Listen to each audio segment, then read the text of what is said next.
Why, hello there, ladies and gentlemen. If you've been following us here on YouTube, you might be surprised to hear that I'm in fact not Craig Withers, nor am I playing Hearthstone. Instead, my name is Andy Grys. I write under the pseudonym CallmeMerry for the video game section of Giant Fire-Breathing Robot. What I have for you today is a look at Blackguards. Now, this is a tactical RPG that was published and developed by Daedalic Entertainment, who were kind enough to provide me with this review copy. So, as such, we're going to review it real quick. We're going to jump right in. I got a warrior that I've been playing. I'm a little over 10 hours into the game thus far, which puts me right in the beginning of Act 3 of 5. Although, my understanding is this game lasts around 40 hours, depending on how many side quests you do or don't do. So I do believe Acts 1 and 2 are relatively short, and the rest of the game opens up. And we'll just go ahead and jump right in. I'm going to actually do a little side quest with you guys today, just so you can get a feel for everything that's going on here. So this is the world map, and I'm going to select this old box quest. The Torturer Goriel has a weakness for the carrier of the courtesans. I'm not even going to say that name. We just need to go to Thenerin to try and find the old box.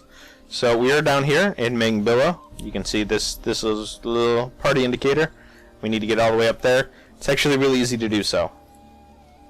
We gotta close this. Come on. We're gonna exit this town.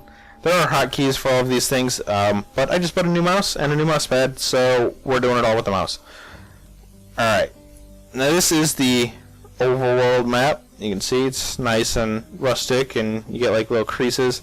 It's a nice little touch. It's actually, I really like this art style. I kind of wish that this had bled over into more of the gameplay. These little hand-drawn clouds. Anyway, we know we need to go to Thenerin, so we just double-click, and boop, there we go. So, in the meantime, this is a very weird game for me, because being based on a pen and paper game, there's things that just don't transfer over into this experience, namely the atmosphere of sitting with your friends and playing either completely ridiculous characters or nice serious characters, depending on what your DM wants to do or what your party members and your friends are like. But it's a very social experience. You take that away and you make it a game like this. I'm not entirely sure that so much random dice rolls fits into a tactical RPG. Once we get into combat, I'll show you what I mean. And this is the trick. Let's see, we need to check our quest log again. Old box. I need to go to Wineb, which is, there it is. But in a tactics game, in strategy games, random chance can be useful, but also more often than not, it is harmful. Let's see, we need to ask about the old box. You bought from the innkeeper in Thenerin. Do you remember? Yes, I do. I couldn't get the damn thing open. I've got a bad feeling about this. Of course you do, Norm. Oh, yeah, of course you did. Yes. Okay, so I hope so. looks like we need to track it down yet again. I don't need to buy anything, so I'm actually pretty well stocked with my party. Alright, we're going to town number 3. And this is pretty indicative of how this game goes. The game, all of these quests, and the plot acts as a device to shuttle your characters around until you find combat. Oh, you can see this guy's got a crossbow. I'm assuming that's a guy we need. Anyway, let's talk to him. The guild's patience is at its end. But if you impound everything, how will I 100 ducats. Oh, that won't be Okay, You and your possessions will be dancing together in the flames of the pyre. What? No. Hey, vermin, what are you doing here? Hey, he just called us vermin. We could pay off his debts. He must have the box. I have the 100 gold. Up to this point, I've got about 220 gold. But he called us vermin, so we're going to fight him. Plus, he gets to show you how the combat system works. And load. There we go. So, this is my party. You can see down here, this is the turn order. Each of them in blue are my characters. And we can look at, we have 1, 2, 3, 4, 5 enemies. This actually should be a pretty easy fight. They don't seem to have that great of a gear. This little star, kind of an indicator of toughness. There's 2 3-star enemies, so it shouldn't be too big of a challenge. And see here, this, we have a white section, which is your far range, and you have the blue section.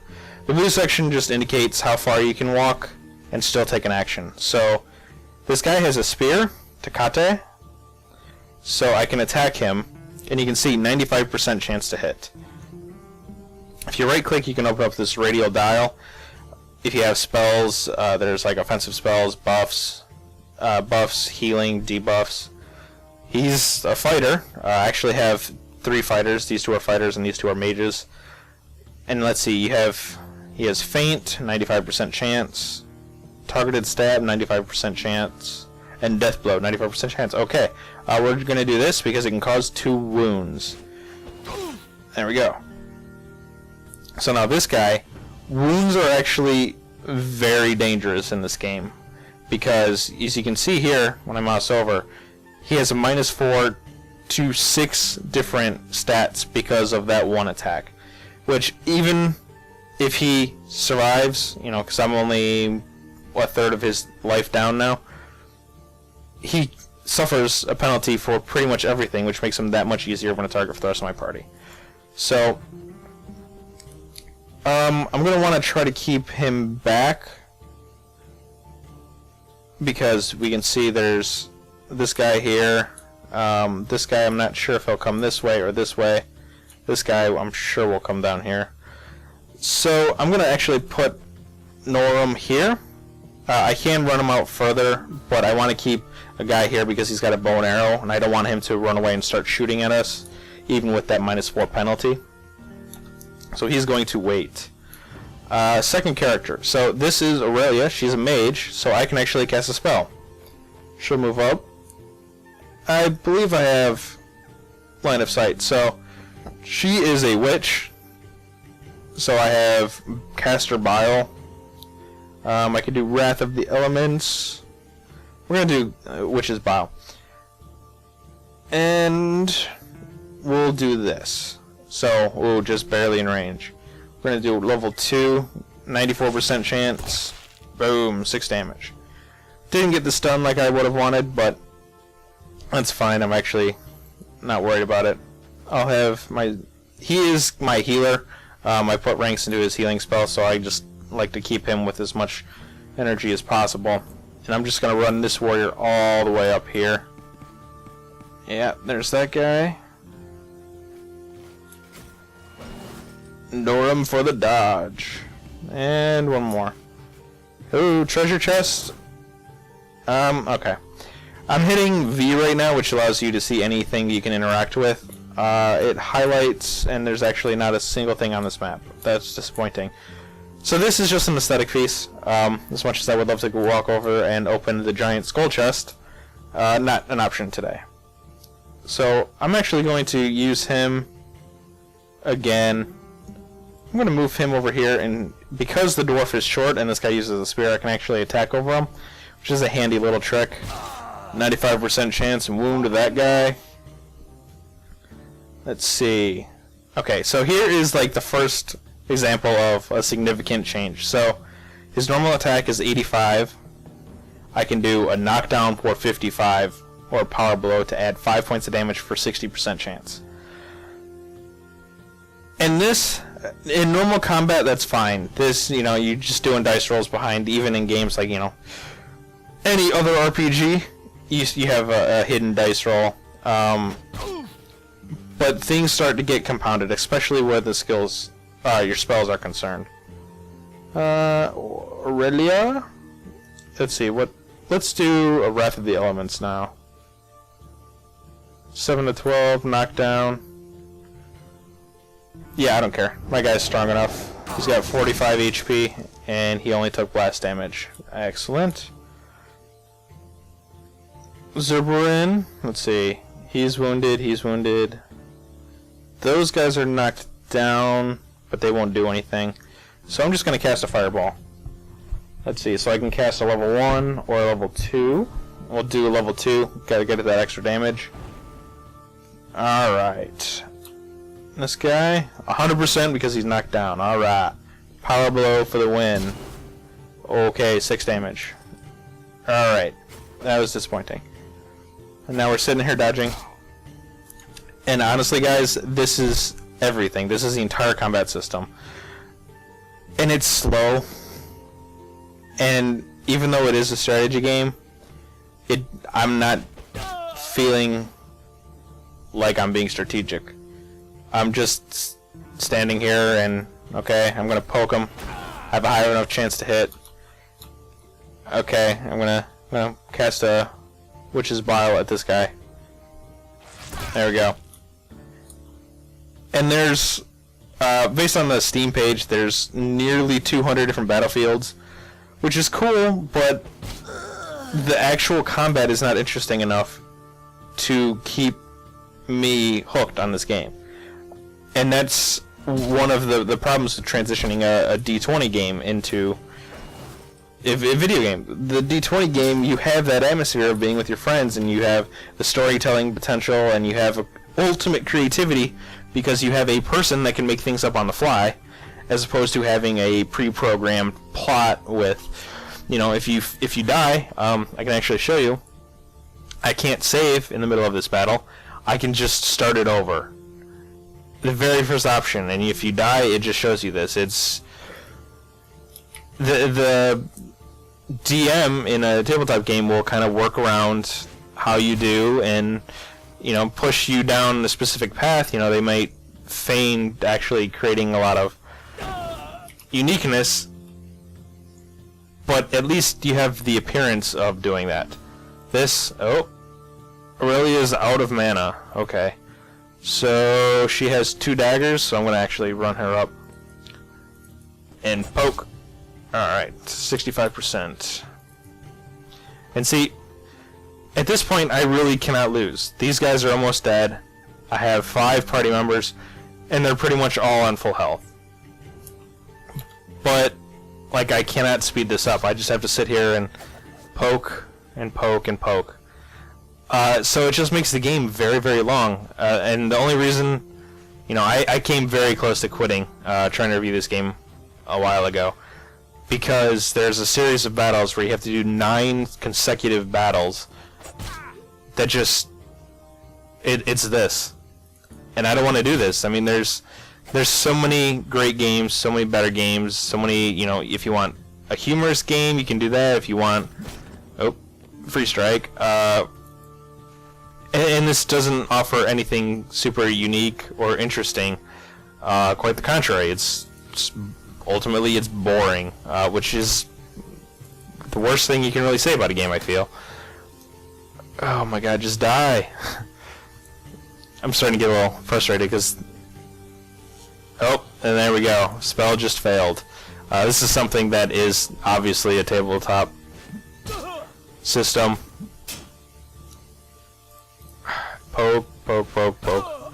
There we go, finally. There's no reason for violence. After just killing you guys. Leave the smith alone. Believe me, I No certainly one believe miss... that. Okay, yeah. So after all of that, you can see I got 50 AP, which that puts it in perspective as to how much that 1700 I had on Zerberin was. A bolt, shoes, crossbow, I'll take it all. I can sell it. You saved my life. You saved my life. Whatever it is. A locked box. A box. I couldn't open it anyway. Take this. Awesome. We changed the course of the quest. So that was essentially the first leg, at least, of that quest. And that is a perfect example of this game. you saw how the game was kind of pushing you. Okay, go to this town, go to this town, go to this town. And I was literally doing nothing in the towns. I would talk to a person and go to the next place, and to do that short little battle. I haven't found any interesting dialogue or anything interesting outside of the combat, which ultimately just doesn't feel very strategic. I do like the characters, I will say. The interactions between some of the characters, like when Norum was getting all wily with the other woman who sold the box. Zerberine is kind of a sleazeball, a womanizer. Tecate is an escaped slave. Like, they're all interesting, unique characters, but it's not strong enough to pull the game forward in combination with the plot. It's the overwhelming just tediousness of the way that combat gets, and the fact that you are so heavily pushed down a specific path. So, like, if we look at the spells again, with Zerberine, we have Ignifaxia's Burst of Flame. Using these 3 stats, I have 1 stat that would transfer over, so I don't want to do that. I'm better off getting this buff stat-wise, because then I at least have a chance of casting it. You can see this one apparently just casts. Maybe it's not showing because I haven't unlocked it. But see it like this is a 95% chance. This one, however, is a 52% chance, which pretty much guarantees I never cast this spell, because not only do I waste my turn, I don't do any damage. No damage. Sometimes I move, sometimes I don't. It's a complete waste. 50% of the time it does absolutely nothing. And I feel like I'm getting penalized. As I thought, this is another one, because I just looted those 3 things after that battle. I now have a load, which means my characters, because they are carrying a combined 128 presumably great pounds, I have an encumbrance, and that penalizes so many stats. You can actually see this is the rule system, and there is I'm just going to keep scrolling. I mean, there's a lot to this, but ultimately, here's the encumbrance. So because I'm carrying stuff, I lose all my characters. And this is the simplified system. If you carry encumbrance 1, I get -1 to those 4 stats. 7, you get 3, 4, -7, -7, -7. And these just never, it's, complexity does not breed depth. You saw that combat system. That's how pretty much every battle goes. There have been times where, like, I've been trying to use Zerberine, and he's pulled aggro, and he just runs around in a circle. The AI isn't smart enough to take advantage of it. Sometimes they're traps, and they'll go off occasionally and catch one of your heroes. Sometimes the enemies will trigger one. You can then just do a perception check and see them all, and then just run around them the entire time. The AI cannot make the battles any more interesting, and the story just shuttles you from combat to combat. And I'm sure many people will enjoy this game. It is a solid title. It looks decent. It's not the greatest. This is on highest graphical settings. I like the characters. The plot is... I'm not interested in the plot at all at this point. The combat system doesn't keep me involved. So, for $40... The only reason I would suggest you take a look at this title is if you know that this is something that fits up your alley. For me, though, there's too many other games that I want to play, so I think this is about as far as I'm going to take it, you guys. So, if you have any responses, positive or negative, just, leave them in the comment box down below. Yeah, and we'll try to get back to you on those and take them in for future reference, because this hopefully becomes a more common thing. We're going to just go ahead and save this, or oversave this. And you all have a fantastic morning, day, or night. Goodbye.